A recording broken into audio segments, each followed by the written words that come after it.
Shalom saudara, kita bersuka cita hari ini boleh kembali dapat beribadah secara online saudara. Apapun keadaannya saudara, tetaplah bersuka cita di dalam Tuhan. Amin saudara. Karena firman Tuhan katakan, jikalau engkau tawar hati pada masa kesesakan, kecillah kekuatanmu.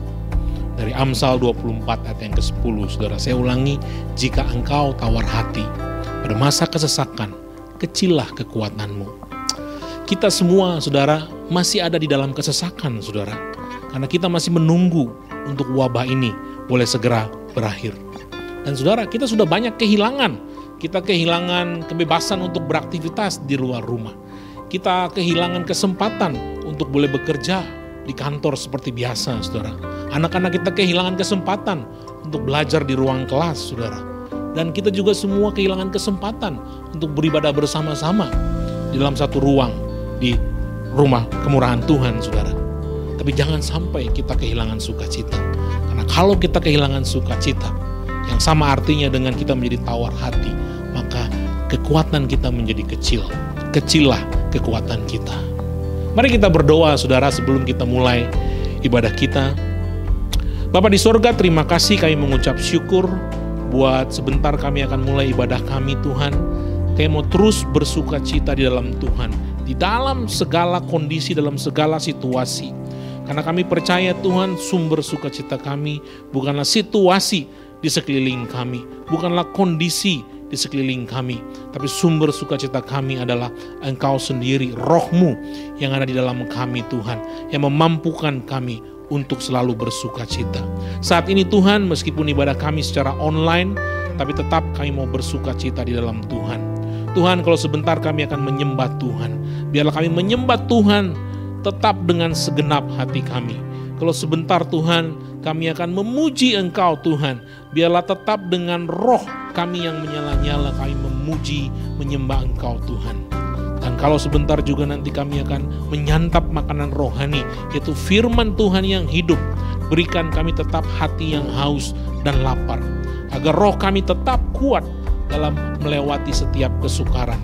Terima kasih Tuhan, kami siap untuk memuji, menyembah-Mu, beribadah, berfokus kepadamu. Di dalam nama Tuhan Yesus kami sudah berdoa dan mengucap syukur. Amin. Shalom, salam sejahtera bagi kita semua, umat Tuhan, di mana kita berada. Abo Love Ministry Depok, terus kita melakukan ibadah secara online, dan tentunya tidak akan kita merasa bosan di dalam hadirat Allah. Dan di dalam kehidupan kita sehari-hari, kita mendapatkan banyak kekuatan sepanjang waktu-waktu yang diizinkan Tuhan ini. Untuk itu, kita bersyukur kepada Allah, sebagaimana tadi kita dengar kebenaran firman Tuhan yang disampaikan. Kita tahu ada dasar yang kita yakini untuk kita memulai hidup kita. Dan inilah yang kita percaya, bahwa Tuhan di pihak kita. Mari kita siapkan hati kita dan kita sembah Dia. Haleluya.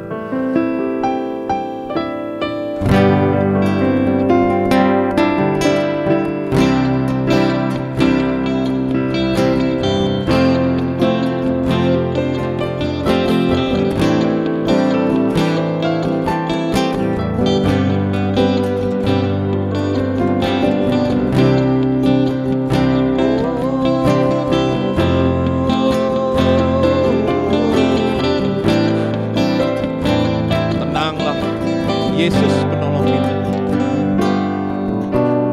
Benar, Yesus penolongku,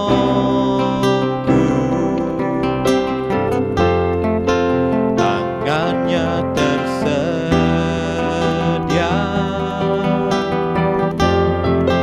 menopang hidupku.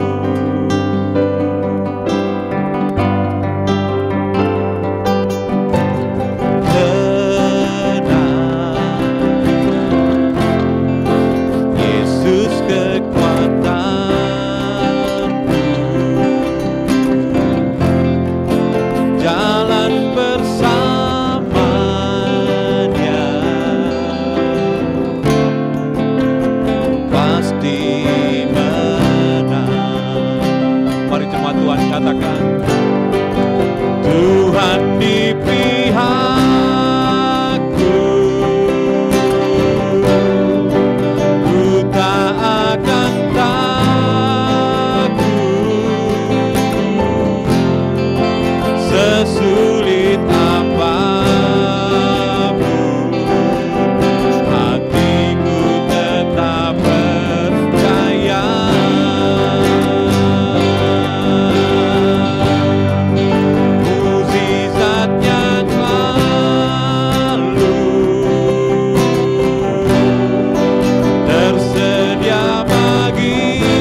apapun,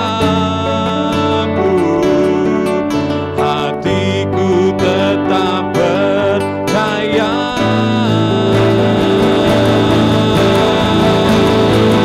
Mukjizatnya selalu tersedia bagiku. Tuhan di pihakku, ku yakin dan percaya.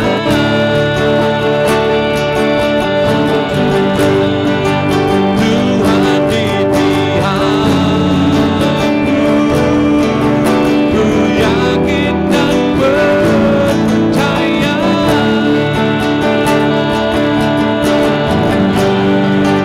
Tuhan di pihakku, ku yakin dan percaya. Haleluya. Kami percaya Tuhan, Engkau di pihak kami dan tak akan kami takut akan apapun Tuhan. Untuk itu hari ini kami siap memuji dan menyembah Engkau, satu-satunya Allah yang kami percaya. Haleluya. Di dalam nama anak-Mu Yesus kami siap untuk memuji dan berekspresi untuk Engkau. Amin. Baik Bapak Ibu Saudara, dan kita akan bersama-sama memuji Allah bahwa Dialah Allah yang membuat hidup kita menjadi layak untuk mempersembahkan ini, dan semua oleh karena kemurahan Tuhan. Haleluya. Bersama saya Ferdi, rekan saya Amel dan Ferry, dan seluruh juga jemaat Tuhan dimanapun Bapak Ibu berada, kita meninggikan Dia hari ini. Haleluya.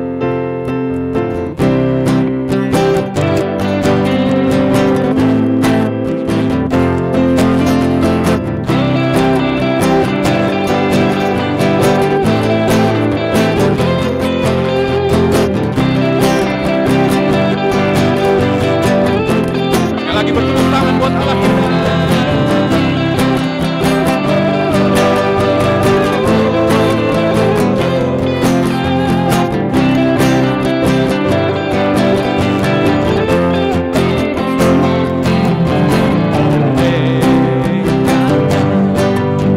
Kemurahan Tuhan ku ada sampai hari ini.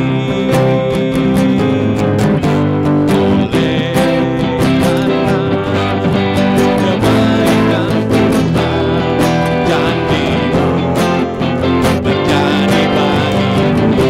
Katakan ku sembah Kau Tuhan, ku mengangkat tanganku selamanya. Kau ajaib bagiku. Sembah Kau Tuhan, ku mengangkat wajahku selamanya. Kau hebat bagiku.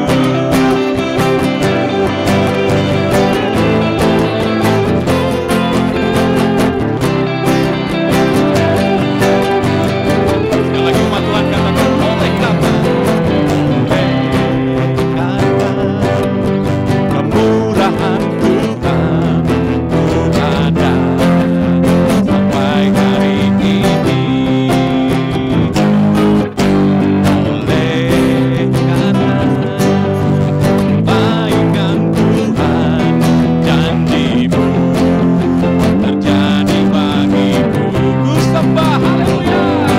Ku sembah Kau Tuhan, ku mengangkat tanganku selamanya. Kau ajaib bagiku. Ku sembah Kau Tuhan, ku mengangkat wajahku selamanya. Kau hebat bagiku. Sekali lagi katakan ku sembah Kau Tuhan, ku mengangkat tanganku. Kau hangat, Kau ajaib bagiku. Sembah Kau Tuhan, ku mengangkat wajahku selamanya. Kau hebat bagiku.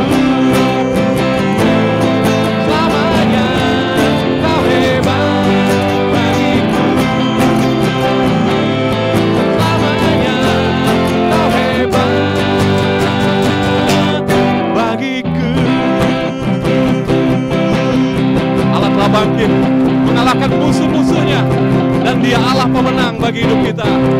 Mari sama-sama kita katakan, Allah bangkit, bersoraklah. Allah bangkit, bernyanyilah. Musuh dikalahkan, umatnya dibebaskan.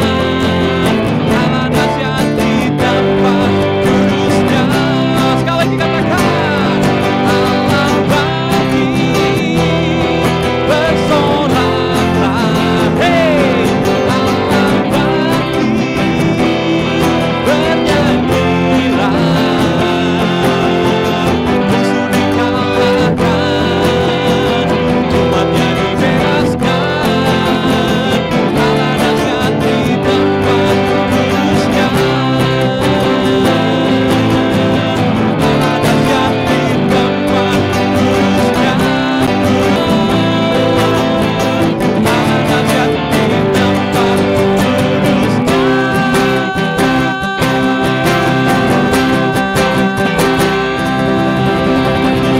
Terima kasih Tuhan. Terima kasih kuasa-Mu yang terlebih besar Tuhan dalam hidup kami, membuat kami tidak lagi takut akan apapun Tuhan. Terima kasih buat kedahsyatan-Mu, buat kebangkitan-Mu. Dan kami mau nyatakan Bapa, Engkau layak untuk disembah, Engkau layak untuk dipuja, Engkau Allah yang layak untuk terima segala kemuliaan.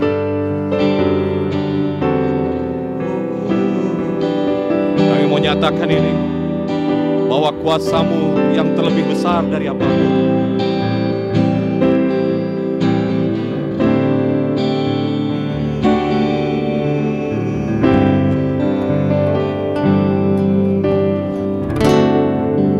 Kuasa-Mu terlebih besar, Tuhanku terlebih besar. Tak pernah terlambat janji-Mu ya Tuhan, menolong hidupku. Kuasa-Mu terlebih besar, Tuhanku terlebih besar. Tak pernah terlambat janji-Mu ya Tuhan, pulihkan hidup.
tak pernah terlambat janji-Mu ya Tuhan menolong hidupku.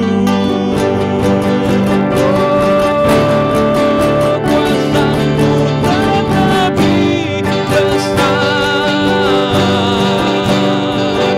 Tuhanku terlebih besar. Tak pernah terlambat janji-Mu ya Tuhan pulihkan hidupku. Tak pernah terlambat, tak pernah terlambat janji-Mu ya Tuhan pulihkan hidupku.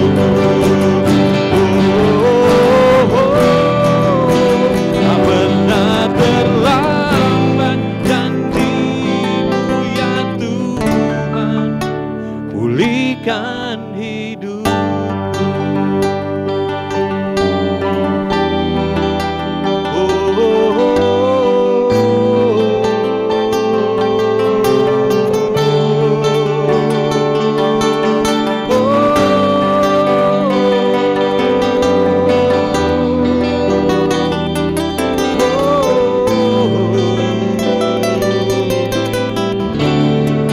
Hanya Engkau yang kami sembah,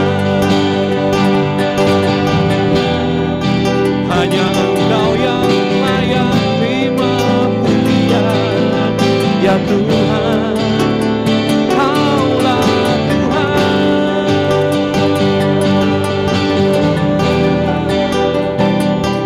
tiada kami ragu akan apapun juga. Oh.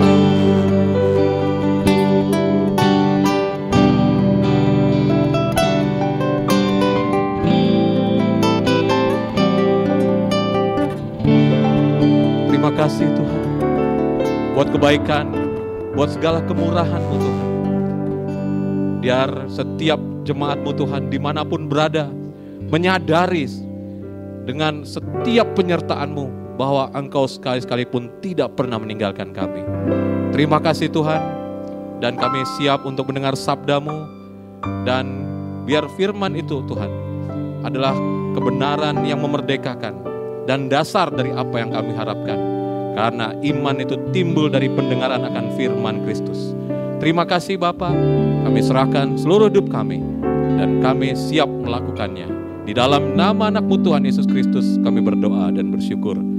Amin. Bapak Ibu Saudara, demikian pujian yang kita naikkan kepada Allah itu sungguh-sungguh menyenangkan hati Tuhan dan terbakar habis di atas altarnya. Dan hari ini kita akan terus mendengarkan firman Tuhan untuk menjadikan kita semakin serupa dengan Kristus lewat karakter dan juga mengetahui kehendaknya dalam hidup kita. Mari kita sama-sama dengarkan firman Tuhan. Tuhan Yesus memberkati. Shalom saudara. Firman Tuhan hari ini saudara, saya beri judul penghalang mukjizat dalam kehidupan kita. Diambil dari Injil Yohanes, pasalnya yang ke-11 ayat 1 sampai dengan yang ke-45. Judulnya saudara, Lazarus dibangkitkan. Saudara, kita nggak akan baca secara detail, tapi saudara boleh baca kemudian nanti setelah kita selesai mendengarkan firman Tuhan ini. Tapi saudara, ini adalah sebuah perikop yang sangat terkenal. Judulnya adalah Lazarus dibangkitkan.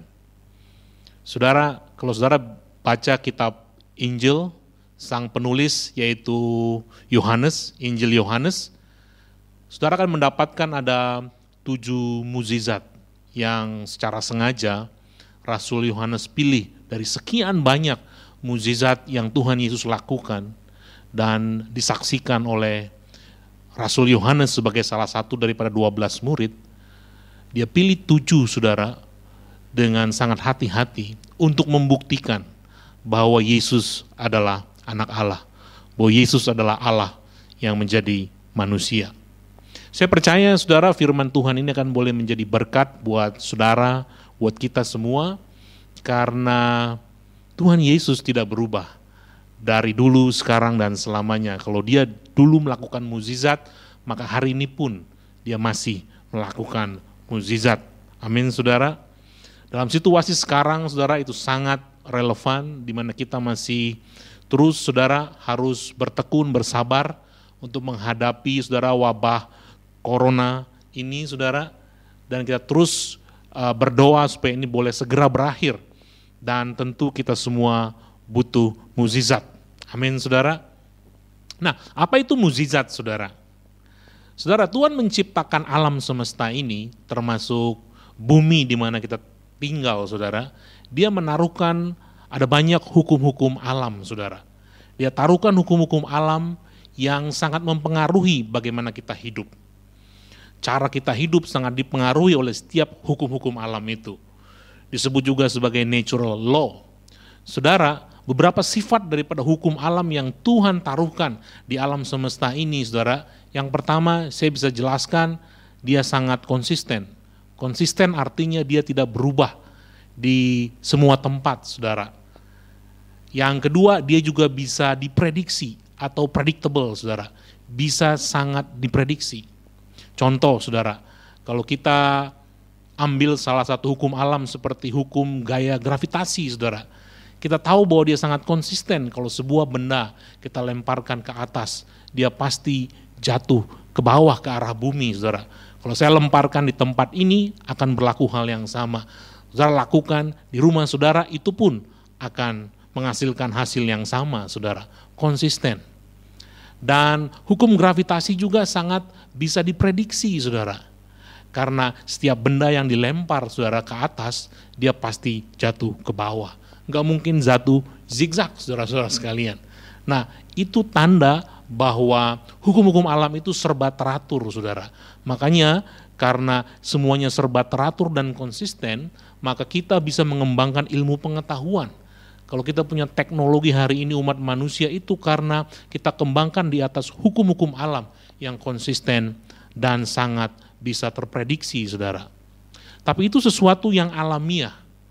Ada hal yang lain yang disebut sebagai hal yang supranatural atau supra-alamiah, saudara. Nah, apa itu, saudara? Supra-alamiah adalah di mana Tuhan dalam suatu waktu yang tertentu, dalam situasi yang tertentu, untuk alasan yang tertentu, saudara, dia melakukan sebuah perbuatan yang tidak tunduk kepada hukum-hukum alam yang dia taruhkan, yang tidak dapat dipengaruhi oleh hukum-hukum alam itu. Karena kedaulatannya dia bisa lakukan hal-hal yang di luar daripada apa yang kita sebut sebagai hal-hal yang alamiah. Kita sebut itu sebagai mukjizat atau hal-hal yang supranatural, saudara-saudara sekalian. Yesus berkata, saudara, dalam Matius 19 ayat yang ke-26, dia katakan, bagi manusia hal itu tidak mungkin, tetapi bagi Allah segala sesuatu mungkin. Dengar, saudara, segala sesuatu. Allah kita bisa melakukan hal-hal yang alamiah, saudara, melalui hukum-hukum alam yang dia ciptakan. Tapi dia juga dapat melakukan hal-hal, perbuatan-perbuatan ajaib yang tidak dapat diprediksi, yang tidak dapat dipengaruhi oleh hukum-hukum alam, saudara-saudara sekalian. Nah, dalam kisah ini, saudara, diceritakan bahwa seorang yang bernama Lazarus, dia sakit keras, saudara. Siapakah Lazarus itu, saudara? Lazarus adalah saudara laki-laki dari Marta dan Maria. Mereka dalam sebuah kesukaran yang besar, saudara, karena Lazarus jatuh sakit. Siapakah mereka bagi Tuhan Yesus? Dijelaskan dalam cerita ini, saudara, bahwa mereka adalah orang-orang yang dikasihi oleh Tuhan Yesus. Mereka adalah orang-orang yang memiliki tempat yang khusus di hati Tuhan Yesus.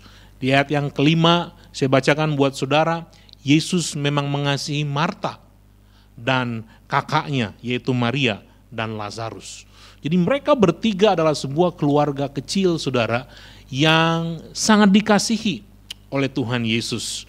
Dan diceritakan bagaimana mereka dikasihi oleh Tuhan Yesus dan mereka sedang ada di dalam kesukaran yang besar karena Lazarus sedang menderita sakit. Saudara, siapa bilang Kalau Yesus mengasihi saudara dan saya, mengasihi kita, maka kita tidak akan pernah kena masalah. Wah, saudara, kalau ada orang yang berkata demikian, saudara, itu berarti orang kurang, saudara. Itu orang bukan kurang pinter, tapi kurang baca Alkitab, saudara. Karena kita lihat dengan jelas bahwa mereka bertiga adalah keluarga yang dikasihi oleh Tuhan Yesus, dan mereka sedang ada di dalam sebuah kesukaran yang besar. Dan karena kesukaran itu, saudara, mereka mengirim kabar kepada Tuhan Yesus, supaya mereka berharap supaya Yesus boleh datang, boleh hadir untuk bersama-sama dengan mereka. Karena mereka sangat percaya, mereka telah melihat bagaimana Tuhan Yesus melakukan perkara-perkara yang ajaib, menyembuhkan orang yang sakit, yang lumpuh berjalan, yang buta melihat. Maria dan Marta sangat percaya jika Tuhan Yesus hadir di tengah-tengah mereka, maka Lazarus dapat disembuhkan. Dan mereka kirim kabar kepada Tuhan Yesus. Yang menjadi perhatian kita, saudara, sangat menarik apa yang menjadi respon daripada Tuhan Yesus. Di ayat yang ke-6 dikatakan demikian, saudara, namun setelah didengarnya bahwa Lazarus sakit, ia adalah Tuhan Yesus, sengaja tinggal 2 hari lagi di tempat di mana ia berada. Kalau Tuhan Yesus sengaja, saudara, berarti dia punya maksud. Dia melakukan, yaitu dia menunda selama 2 hari kedatangannya, bukan karena tanpa alasan, bukan karena iseng-iseng, saudara, tetapi karena sebuah maksud, saudara. Karena itu, saudara, seringkali kita berkata Tuhan terlambat. Seringkali kita berkata bahwa Tuhan terlampau lambat. Tapi saudara, dari cerita ini kita boleh mengerti bahwa Tuhan melakukan segala hal dengan sebuah maksud, saudara-saudara sekalian. Nah, ketika Yesus datang, saudara, karena dia terlambat, sengaja terlambat 2 hari datang, saudara, kejadiannya adalah Lazarus sudah meninggal, saudara. Dan tentu, saudara, kita dapat mengerti apa yang menjadi respon daripada Marta, saudara perempuan dari Lazarus. Dikatakan di ayat yang ke-21, dikatakan demikian, Tuhan, sekiranya Engkau ada di sini, saudaraku pasti tidak mati. Kenapa Tuhan Engkau begitu terlambat? Why you are so late? Di saat-saat di mana kami membutuhkan Engkau ada bersama-sama dengan kami, di dekat kami. Kenapa sepertinya Tuhan malah jaga jarak, physical distancing dari mereka? Sesuatu yang sangat disesali oleh Marta, dan kita sangat mengerti kekecewaan itu, saudara-saudara sekalian. Dan bagaimana dengan respon Maria? Maria juga hampir sama, saudara. Maria juga kecewa dan sedih, dan dia menangis, saudara, dan dia hanya bisa tinggal di rumah, saudara.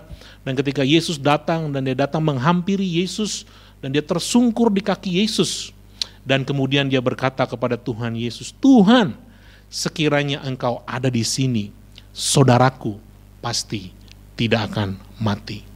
Saudara, kita sering kecewa, kita sering sedih, seperti Maria dan Marta. Tuhan, mungkin kita berkata, aku butuh pertolonganmu segera, immediately, as soon as possible, please don't be late, I urgently need your help. Saya butuh pertolongan Engkau, Tuhan. Tolong Tuhan, jawabanmu jangan dikirim dengan paket yang reguler, tapi dengan paket yang kilat. Kalau perlu kilat khusus, saudara. Udah kilat khusus lagi, saudara. Kita mengharapkan itu, tapi kemudian kita menjadi kecewa dan sedih ketika kita tidak melihat ada pertolongan Tuhan. Mungkin kita juga kecewa dan kita berkata, Tuhan, apa yang menjadi permasalahannya? Aku percaya kepada apa yang Kau firmankan, bahwa Engkau gak pernah terlambat untuk menolong anak-anakmu. Tapi sepertinya hari ini masalahku bukan hanya sakit, tapi masalahku menjadi bertambah parah. Bisnisku menjadi bertambah parah, dan bahkan usaha dan bisnisku sudah mati. Dan itu menjadi sangat terlambat, dan aku belum melihat pertolongan Tuhan. Saudara, kalau kita pernah merasakan kesedihan dan kecewaan, karena kita merasa Tuhan terlambat, saudara, Tuhan sangat mengerti, saudara. Dia sangat mengerti apa yang Maria dan Marta rasakan.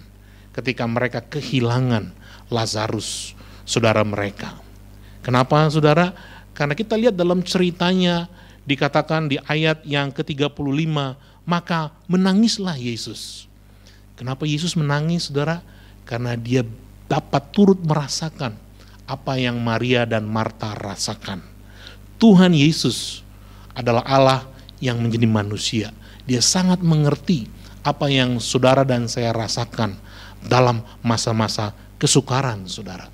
Itu sangat alkitabiah saudara.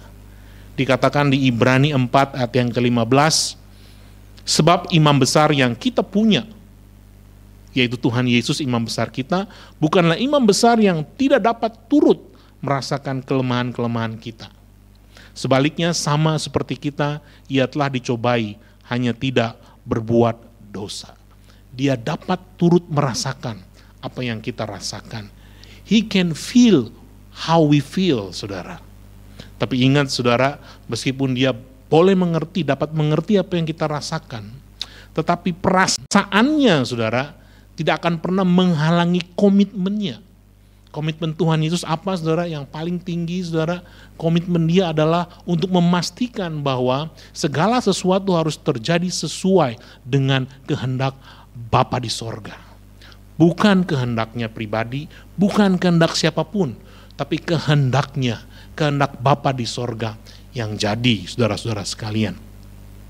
Dan salah satu kehendaknya adalah ketika kehendak Bapa dinyatakan adalah kemuliaan Allah. Kemuliaan Bapa dinyatakan, saudara-saudara sekalian. Nah saudara, dalam cerita ini kemudian kita lihat kemudian Yesus meminta untuk diantarkan ke makam, ke kubur di mana Lazarus dikuburkan, saudara-saudara sekalian. Itu adalah sebuah goa yang ditutup oleh batu. Dan mereka disertai oleh beberapa orang banyak, saudara, menyertai mereka untuk pergi ke kubur Lazarus. Di ayat yang ke-39 dikatakan saudara, Yesus berkata kepada Marta. Yesus mengeluarkan satu perintah kepada Marta. Dikatakan oleh Tuhan Yesus kepada Marta, angkatlah batu itu, angkat batu itu. Saudara, Marta menggunakan logikanya. Dan logikanya itu benar saudara. Bahwa memang kalau batu itu diangkat saudara, karena jenazah Lazarus sudah terbaring selama 4 hari, saudara, maka menurut ilmu biologi, saudara, ternyata Marta pernah belajar biologi, dan dia mulai ajar biologi kepada Tuhan Yesus, bahwa jenazah Lazarus setelah 4 hari dikuburkan, akan mengeluarkan bau yang sangat menyengat. Dia menggunakan logikanya, dan logikanya benar, saudara, bahwa ketika batu itu diangkat, maka bau akan keluar dan itu sangat mengganggu saudara-saudara sekalian.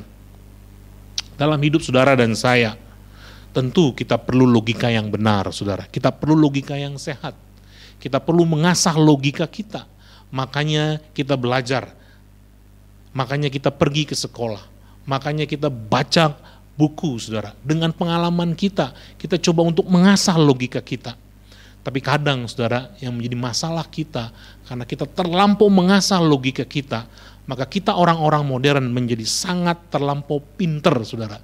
Kita menjadi terlampau pinter, sehingga kepintaran kita, logika kita yang terlampau terlatih itu menjadi penghalang untuk Tuhan melakukan mujizat di tengah-tengah hidup kita saudara-saudara sekalian. 1 Korintus 3 yang ke-9, saya bisa bacakan buat saudara. Karena kami, Paulus berkata, karena kami adalah kawan sekerja Allah. Kita, saya dan saudara adalah kawan sekerja Allah. Yang namanya kawan kerja, saudara, maka dua pihak harus saling bekerja. Saudara-saudara sekalian, enggak boleh ada salah satu pihak yang hanya mengharapkan pihak yang lain bekerja, tapi harus saling bekerja, saudara. Kalau kita mau Tuhan mengerjakan bagiannya, untuk melakukan mukjizat dalam kehidupan kita, maka tentu sebagai rekan kerja Allah, dia juga mau kita melakukan suatu tindakan dalam hidup kita. Cuma kadang saudara, sama seperti Marta saudara dan Maria, ketika Tuhan bilang perintahkan untuk mengangkat batu itu saudara, mereka menggunakan logika mereka, logika yang benar, dan itu sebenarnya menghalangi untuk Tuhan boleh melakukan mukjizat, yaitu membangkitkan Lazarus, saudara-saudara sekalian. Nah, kita lihat apa yang terjadi berikutnya, karena Marta menjawab permintaan Yesus dengan logikanya, dan kemudian Yesus menjawab dalam ayat yang ke-40, bukankah sudah kukatakan kepadamu, jikalau engkau percaya, maka engkau akan melihat kemuliaan Allah. Saudara, perhatikan, jikalau engkau percaya, maka engkau akan melihat kemuliaan Allah. Dalam dunia nyata, saudara, dalam dunia alamiah, saudara, maka kita terlatih untuk melihat sesuatu terlebih dahulu, baru kemudian kita percaya. Bukankah selalu demikian, saudara? Tapi itu adalah dunia yang alamiah, dunia yang natural, saudara. Tapi Tuhan mau kita juga belajar tentang dunia yang supranatural, di mana Dia mau kita percaya terlebih dahulu, baru kemudian kita akan melihat. Bukankah firman Tuhan berkata, saudara, orang benar akan hidup oleh percayanya di kitab Habakuk, saudara. Dan bukankah juga Paulus pernah berkata dalam 2 Korintus 5 ayat yang ke-7, sebab kami ini hidup karena percaya, bukan karena melihat. Saudara, kita lihat dalam cerita berikutnya, ada ayat yang ke-41, akhirnya saudara, dikatakan maka mereka mengangkat batu itu. Saudara perhatikan, perintah untuk mengangkat batu itu Tuhan berikan kepada siapa? Kepada Marta. Tetapi dikatakan ayat yang ke-41, bukan Marta yang mengangkat batu itu, tetapi siapa? Mereka. Siapa mereka? Orang-orang, beberapa orang yang mendampingi mereka, orang-orang keluarga terdekat yang peduli dengan Maria dan Marta, yang melawat mereka membantu Marta untuk mengangkat batu itu. Saudara, ada satu prinsip yang penting yang kita mau belajar dari cerita ini, saudara. Kenapa kadang Tuhan menempatkan kita dalam sebuah masalah dan Dia mau kita melakukan sesuatu yang terlampau berat untuk kita lakukan sendirian. Dia mau untuk kita ada di tengah-tengah orang yang peduli dengan kita, orang-orang yang mengasihi kita, supaya Tuhan mau pakai mereka untuk boleh membantu kita, untuk mendatangkan pertolongan buat kita. Hari ini, saudara, semua kita, saudara dan saya, beserta dengan keluarga kita, ada dalam sebuah masalah yang sangat besar. Wabah COVID-19 ini, saudara, mungkin saudara dan saya hanya akan mengalaminya satu kali seumur hidup kita. Dan ini mempengaruhi segala aspek hidup kita, mempengaruhi kesehatan kita, mempengaruhi ekonomi kita, mempengaruhi masa depan kita, mempengaruhi anak-anak kita, dan bahkan mempengaruhi negara kita, dan bahkan mempengaruhi seluruh orang, seluruh negara di dalam dunia ini, saudara.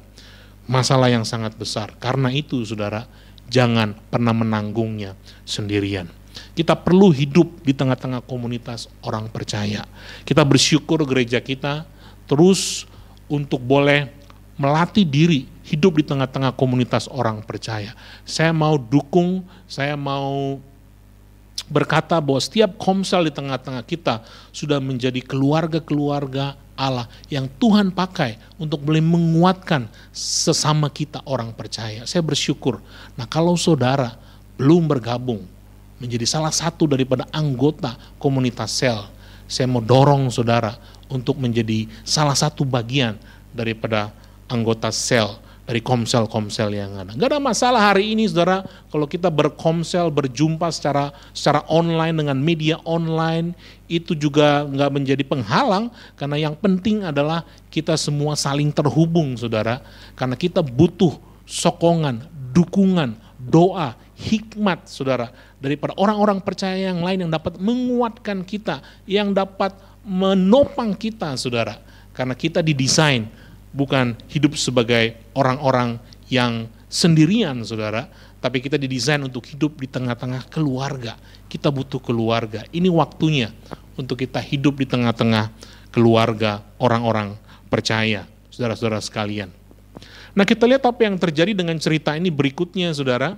Ayat yang ke-41, kemudian Yesus menengadah ke atas dan berkata, Bapa, aku mengucap syukur kepadamu, karena engkau telah mendengarkan aku. Wah, ini penting sekali, saudara. Engkau telah mendengarkan aku, ketika dia menengadahkan tangannya ke langit, kemudian berkata kepada Bapa, engkau telah mendengarkan aku. Bahasa Inggrisnya, you have heard me. Wah, ini kata penanda waktu sangat penting sekali, saudara. Dia nggak berkata engkau sedang mendengarkan aku, dia nggak berkata engkau akan mendengarkan aku, tapi dia berkata engkau sudah mendengarkan aku. Apa maknanya, saudara? Ternyata, saudara, beberapa hari sebelumnya, ketika Yesus menerima kabar bahwa Lazarus sakit, dan dia mendengar berita itu, saudara, di ayat yang keempat, dia katakan bahwa penyakit Lazarus tidak akan mendatangkan kematian, tapi justru dengan penyakit itu kemuliaan Allah akan dinyatakan. Jadi saudara, pada saat itu sebenarnya Yesus sudah meminta kepada Bapa, dan Bapa sudah bersepakat dengan Yesus bahwa mukjizat akan terjadi, bahwa Lazarus akan dibangkitkan. Dalam dunia spiritual, saudara, sebenarnya mukjizat itu sudah tersedia. Cuma masalahnya adalah mukjizat itu belum berpindah ke dunia yang nyata, ke dunia yang real, saudara. Kenapa, saudara? Karena Tuhan menunggu untuk mereka mengangkat batu itu, saudara. Jadi sebenarnya, saudara, siapa menunggu siapa? Ketika mereka menunggu untuk Tuhan melakukan mukjizat, sebenarnya pada saat yang bersamaan Tuhan menunggu mereka untuk memindahkan batu itu. Seringkali, saudara, dalam hidup kita mengalami sebuah tantangan, kesukaran, dan kita berharap supaya Tuhan melakukan mukjizat. Kita menunggu kapan Tuhan akan mendatangkan mukjizat. Sebenarnya dalam dunia rohani, saudara, mukjizat itu sudah tersedia buat kita.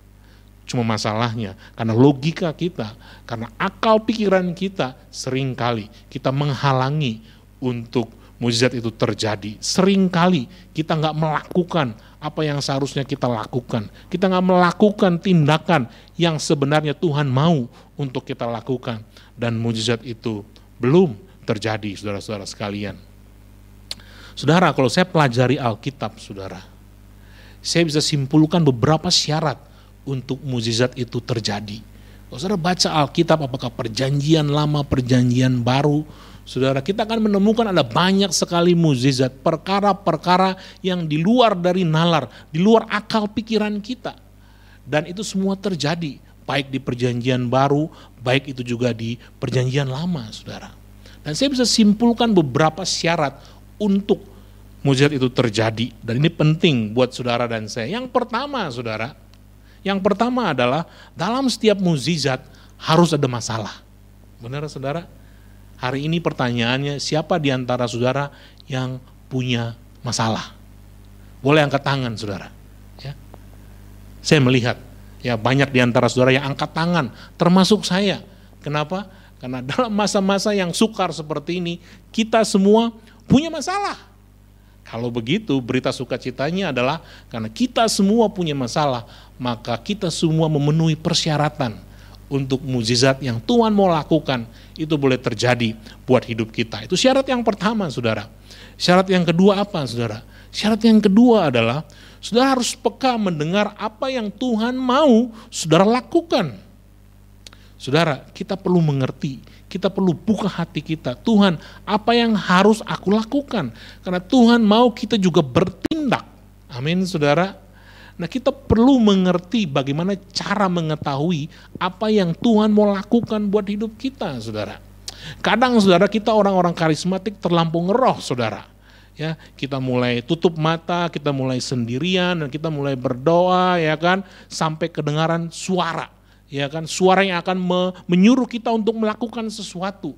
Aduh, saudara, itu terlampau ngeroh sekali, saudara. Ya, itu nanti beda-beda tipis dengan klinik, saudara. Nah, saudara, saya mau kasih tahu caranya, saudara. Saya pernah ajarkan kepada saudara, kalau saudara mau mendengar suara Tuhan, saudara, yang pertama adalah saudara harus balik lagi kepada firman. Yang pertama apa, saudara? Saudara harus baca firman yang tertulis, saudara. Grafe, masih ingat, saudara? Saudara harus baca. Karena Tuhan berbicara melalui firman-Nya, saudara. Nah, kemudian yang kedua, saudara mendapatkan firman, yaitu pesan yang hidup yang namanya logos. Kalau saudara baca grafe dalam satu konteks, saudara, dalam satu cerita, dalam satu perikop, saudara, maka saudara akan mendapatkan pesannya. Apa yang menjadi pesan? Pesan itu logos, saudara. Dan logos itu, saudara, masih dalam bentuk pesan yang umum, yang tidak dapat menjawab masalah yang spesifik yang saudara hadapi. Sangat berbeda-beda, saudara, masalah-masalah yang kita hadapi, individu demi individu. Karena itu, saudara, jangan berhenti kepada logos. Saudara harus pergi satu langkah lagi untuk mendapatkan yang namanya rema, saudara. Rema adalah pesan Tuhan berdasarkan grafe, pesan Tuhan berdasarkan logos, tapi sangat pribadi, personal, saudara. Kok bisa? Karena ini adalah pekerjaan Roh Kudus. Roh Kudus yang akan menyingkapkan, Roh Kudus yang akan mewahyukan apa yang menjadi rema dari apa yang sedang saya sampaikan. Kalau saya sedang berkhotbah saat ini, saudara, yang saya sampaikan adalah logos berdasarkan grafe dari Injil Yohanes pasal yang ke-11. Kalau ada 10.000 orang yang mendengarkan pesan ini, maka Roh Kudus sanggup, saudara, untuk memberikan pesan yang pribadi, satu sama lain saling berbeda, yang sesuai dengan konteks kehidupan daripada masing-masing 10.000 orang itu. Itulah rema, saudara. Itulah bagaimana saudara bisa mendengarkan suara Tuhan. Itu syarat yang kedua, saudara. Dan syarat yang ketiga, saudara, untuk mukjizat boleh terjadi dalam kehidupan saudara, saudara harus mengerjakan pesan Tuhan itu. Apa yang Tuhan mau saudara lakukan, saudara harus lakukan dengan iman. Percaya, karena orang benar hidup karena percayanya, saudara. Tapi bagaimana kalau pesan rema itu saya nggak begitu pasti apakah itu dari Tuhan, jangan-jangan suara hati saya. Nah, saudara, kalau saudara hidup di tengah-tengah komunitas orang percaya, saudara boleh uji, saudara boleh share kepada pemimpin sel saudara. Saudara boleh uji, boleh share cerita itu, apa yang saudara dapat kepada pemurid saudara. Dan Tuhan bisa pakai mereka untuk meneguhkan pesan itu. Dan kalau saudara diteguhkan, dia pasti berikan iman untuk saudara boleh melakukan itu. Lakukan, saudara. Itu adalah prasyarat, saudara, untuk mukjizat boleh terjadi di tengah-tengah kita, kehidupan saudara dan saya. Jadi yang pertama apa, saudara? Harus ada masalah. Yang kedua apa? Kita harus peka dengar suara Tuhan, apa yang harus kita kerjakan. Dan yang ketiga, melakukan dengan iman, dengan percaya, saudara. Nah, apa yang terjadi selanjutnya dalam cerita ini, saudara? Kalau kita lihat di pasal yang ke-43, Yesus berkata kemudian, Lazarus, mari keluar. Dia berkata kepada Lazarus, orang yang mati 4 hari itu, saudara, Lazarus, mari keluar. Sangat spesifik, saudara, perintahnya adalah buat Lazarus. Dia nggak bilang, hai kamu, mari keluar. Wah, kalau dia katakan itu jangan-jangan semua orang, saudara, yang ada di kubur kemudian akan bangkit, saudara. Enggak, saudara, ini enggak berlaku perintahnya buat semua orang, tapi hanya berlaku buat Lazarus. Dan kemudian Lazarus bangkit, saudara. Puji Tuhan, saudara. Dan saudara, ketika Lazarus bangkit dan banyak orang di sekitar situ yang melihat apa yang terjadi, saudara, mukjizat yang Tuhan lakukan, dikatakan ayat yang 45, banyak di antara orang-orang Yahudi yang datang melawat Maria dan yang menyaksikan sendiri apa yang telah dibuat Yesus menjadi percaya kepadanya. Dengar, saudara, kalau Tuhan melakukan mukjizat, bukan hanya sekedar mau melakukan mukjizat. Ya benar, dia mau tolong saudara, dia melakukan mukjizat dalam hidup saudara, itu benar. Tapi ada yang lebih penting, saudara. Dia mau kemuliaannya dinyatakan. Dan apa itu kemuliaannya, saudara? Ketika ada banyak orang-orang yang percaya. Ketika ada banyak orang-orang yang belum mengenal Tuhan, menjadi mengenal Tuhan. Karena itu, saudara, dalam kesulitan ini, saudara, ketika saudara mengalami mukjizat dari Tuhan, hal yang supranatural, jangan simpan sendirian, saudara. Saudara harus membagikannya, bagikan kepada orang-orang yang percaya, supaya iman mereka juga dikuatkan. Dan yang lebih penting lagi juga, ceritakan, bagikan kepada orang-orang yang belum percaya, supaya kemuliaan Allah dinyatakan. Apa itu, saudara? Mereka juga boleh percaya kepada Tuhan. Saya percaya kisah ini, saudara, menjadi satu peremaan buat kita semua, pribadi lepas pribadi. Apapun kesulitan yang saudara hari ini sedang hadapi, gak ada yang mustahil bagi Tuhan. Dia akan buka jalan, dan dia bukan hanya melakukan hal-hal yang lahiriah, yang di dalam pemikiran manusia, tapi dia tidak terbatas, Dia bahkan bisa lakukan hal-hal di luar nalar manusia yang kita sebut dengan mukjizat. Dia masih melakukan mukjizat sampai hari ini dalam hidup saudara dan saya. Amin. Tuhan Yesus memberkati. Firman Tuhan telah selesai disampaikan, saudara. Dan saat ini saya mau berdoa buat setiap saudara. Berapa banyak di antara saudara yang membutuhkan mukjizat?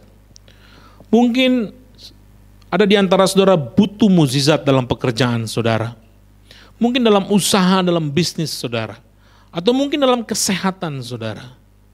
Secara logika saya dapat mengerti kalau saat ini kita banyak mengalami kesulitan akibat dampak daripada COVID-19 ini. Tapi dengar saudara, Allah yang kita kenal dalam Kristus Yesus adalah Allah yang tidak dibatasi oleh logika akal pikiran manusia.